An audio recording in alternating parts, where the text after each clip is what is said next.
or possibly a touch longer. We'd certainly need the emergency bottle of mango gin we were planning to squirrel into the hold. "It'll be fine," said Helen, with a rictus grin and an exaggerated shrug, just as another huge wave hit the rocks below. "We know we'll make it to Antigua." She nodded. "We just all have to think positive," said Niki. "The strength of our team is each individual member. The strength of each member is our team." Janette was quoting from our onboard value sheet that she'd presented for our perusal and approval 3,000 miles away in Yorkshire.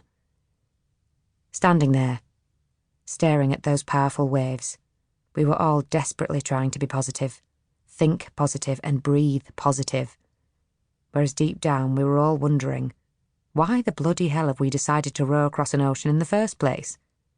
We all knew there was a chance we wouldn't make it across, but now was not the time to dwell on the negative. This was going to be life-changing. But we knew that. We were all in this adventure not to escape life, but for life not to escape us. And this was it. The sun was beating down. The salt air filled our nostrils. It was Helen who eventually broke the silence. "And," she added firmly, "no one is allowed to cry." We arrived in La Gomera on the first day of November 2015. 2 weeks before the start of the Talisker Whiskey Atlantic Challenge.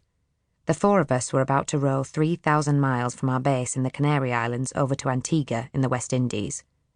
We'd been told that preparation was one of the most important parts of the race, and we had been determined to get to the Canaries in good time to sort out and organise our stuff, and also to make sure that there would still be the necessary essential supplies left in the few shops on the tiny volcanic island.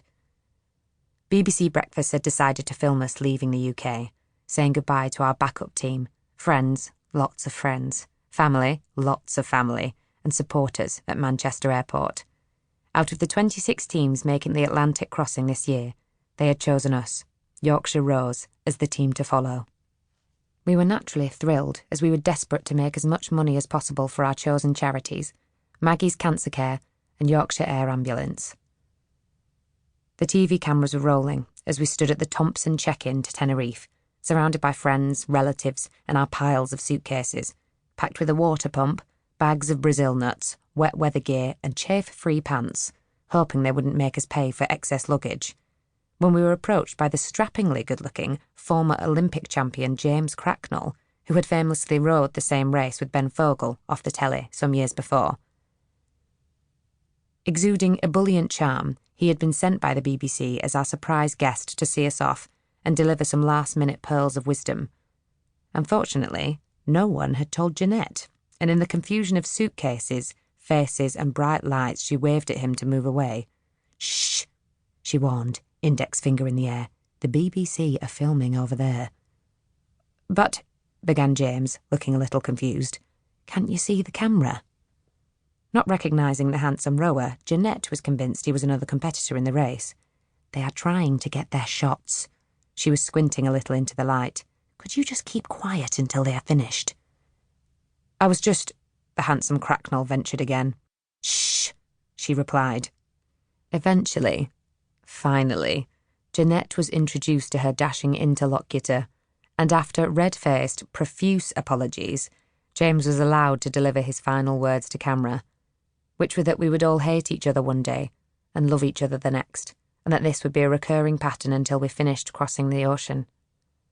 He warned us we'd have blisters where we never thought we could have blisters, and we added that he thought we'd make it, as we had all been through a far worse experience, childbirth.